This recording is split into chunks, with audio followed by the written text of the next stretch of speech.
Hello viewers, welcome to Mamata smart star.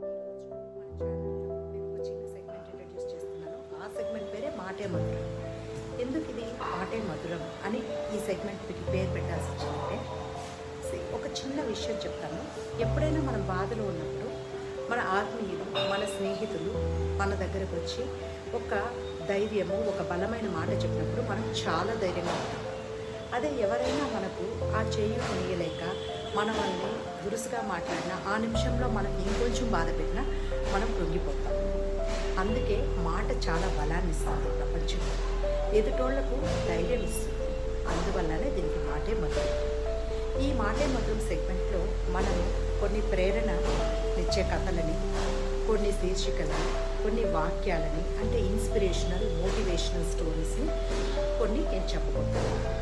ఇది మన అందరికీ ఉపయోగపడుతుంది.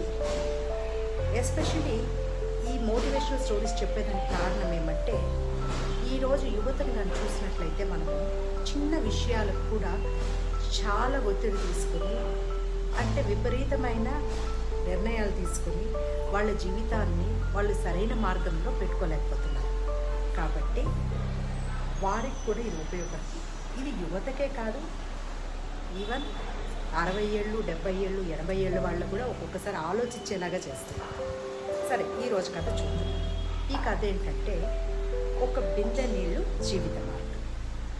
మన అందరికీ ఒక ఆశ్చర్యం, ఒక బిందె నీళ్ళు ఒక జీవిత మార్గమా, అది ఎలా కుదురుతుంది అనేసి. నిజం, నీకైనా ఎవరికైనా ఇదే ఆలోచన వస్తుంది, కానీ మారుస్తుంది. దానికే ఒక కథ చెప్తున్నాను. ఒకానొక సమయంలో ఒక గురువు ఒక 10 మంది శిష్యులతో అడవి మార్గాన ప్రయాణిస్తారు. అలా ప్రయాణిస్తున్న సమయంలో గురువుగారు అంటారు, నాయన ఇక్కడ బాగుంది, ఈ బావిలో నీరు ఉంది, ఆ నీరు ఒక బిందె నీరు తీసుకొచ్చి అక్కడ పెట్టుకుని ఒక శిష్యుడు చెప్తారు.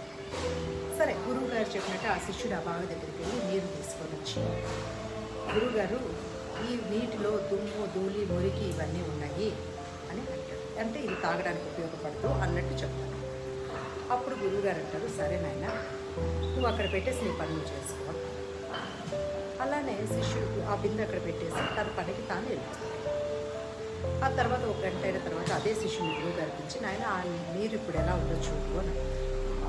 అప్పుడు ఆ శిష్యుడు ఆ బిందె దగ్గరికి వెళ్ళి చూసి, గురువుగారు నేను ముందు చూసినట్టు దుమ్ము, ధూళి, మురికి అనేది లేవు దీంట్లో, ఇప్పుడు చాలా సాఫీగా ఉంది నీళ్ళు అని అంటారు. అప్పుడు గురువుగారు అడుగుతారు, ఆయన నీకు ఏం అర్థమైంది ఈ విషయం వల్ల? అంటే నువ్వే ముందు మురికి, దుమ్ము, ధూళి ఉంటున్నావు, ఇప్పుడు సాఫీగా ఉందని కూడా నువ్వే అంటున్నావు, మరి నీకేం అర్థమైంది అని అడుగుతారు. అప్పుడు శిష్యుడు అంటారు, అంటే నేను మొట్టమొదట ఎప్పుడైతే ఆ బిందెలో నీళ్లు మురికి నీళ్ళని చూసానో అప్పుడు నేను ఒక నిర్ణయానికి వచ్చేసినాను, అవి మురికి నీళ్ళు అనేసి. ఆ తర్వాత ఇప్పుడు చాలా సాఫీగా ఉన్నాయి అనేది నాకు అర్థమైంది. అలానే నాయన, ఇది ఒక నీతిని బోధిస్తుంది మీకు.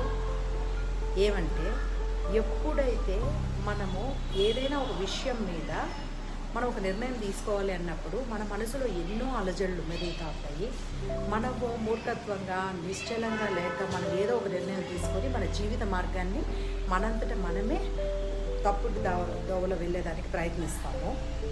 కాబట్టి ఏ విషయం పైనైనా మనం అవగాహన రావాలంటే కొద్దిసేపు నిదానంగా ఆలోచించి దాని మీద నిశ్చలంగా ఒక మనసు పెట్టి నిర్ణయం తీసుకుంటే అది మన జీవిత గమ్యాన్ని సుగమం చేస్తుంది. కాబట్టి మనం ఎప్పుడైనా ఒక నిర్ణయం తీసుకోవాలన్నప్పుడు దాన్ని 10 ఆలోచించి మనకి ఏ విధంగా అది అనుకూలిస్తుందని ఆలోచించి నిర్ణయం తీసుకోవాలి. అదే ఒక బిందెడి నీళ్ళు జీవిత మార్గం. అంటే ఈ కాలం అప్పటికప్పుడు మనము నిర్ణయాలు తీసేసుకుంటాం, తర్వాత మనం బాధపడతాం, నేను అలా తీసుకోలేదేమో నిర్ణయం, అందువల్ల ఇలా ఉన్నానేమో, నేను ఆ రోజు ఆలోచించలేకపోయానేమో, అందువల్ల ఇలా ఉన్నాను అనేసి మనం అనుకుంటాం. అందుకే ఇంగ్లీష్లో దీన్ని ఏమంటారంటే స్టే కామ్ అండ్ కంపోజ్డ్. అంటే మనం ఎప్పుడైతే నిశ్చలంగా ఉండగలుగుతామో అప్పుడు మనం ఖచ్చితంగా మంచి మార్గాన్ని ఎంచుకోగలుగుతాము, మంచి గమ్యాన్ని చేరుకోగలుగుతాము. ఈ కంటెంట్ అందరికీ నచ్చింది అనుకుంటున్నాను.